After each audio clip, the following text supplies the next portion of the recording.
نزیکەی 11,450 قوتابی لە زانکۆی سەلاحەدین بە کوڕ و کەس بەشداریان کرد. لەم ڕاپرسیە چەند پرسیارێکمان هەبوو.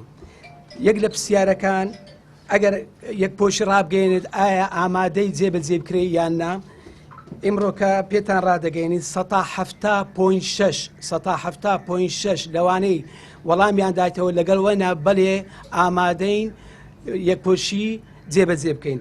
129.4 بە نەخێرە.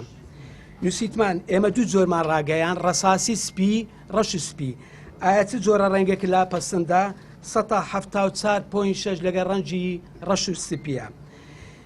ئایا یەکپۆشی بارگرانی لەسەر قوتابی خانەوادەی قوتابی کەم دەکاتەوە 170.9 دەلێ بەڵێ 129.1 دەرێ نەخێر.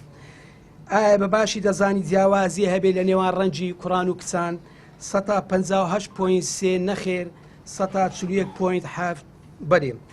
ئایا پێت وایە یەکپۆشی کاریگەری دەبێت لەسەر بەرزکردنەوەی ئاسی زانستی قوتابیان 164.6 بەڵێ 135.4 نەخێر. ئایا ئەم شێوازە ڕاستپرسیان ڕاستەخۆ بە هەند وەردەگری 179.6 بەڵێ 120.4 نەخێن. بەڕێزان ئێمە وتمان بیرۆکەمانە بوو، بیرۆکەمان کردە ڕاپرسیەکەمان بەدەست گەیشت. ئێمە وەکو ئەنجومەنی زانکۆی سەلاحەدین کۆبوونەوەی خۆمان دەکەینە بڕیار. یەکپۆشی دەبێتە بڕیار جێبەجێ دەکرێت بۆ ساڵی خوێنی 2022-2023.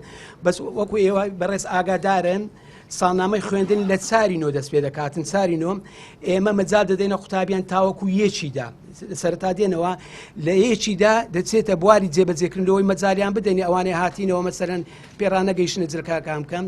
پاشان ڕاگرە بە ڕێزەکان سەرۆک بەشەکان بەرپرسن لە جێبەجێکردنی ئەم بڕیارە.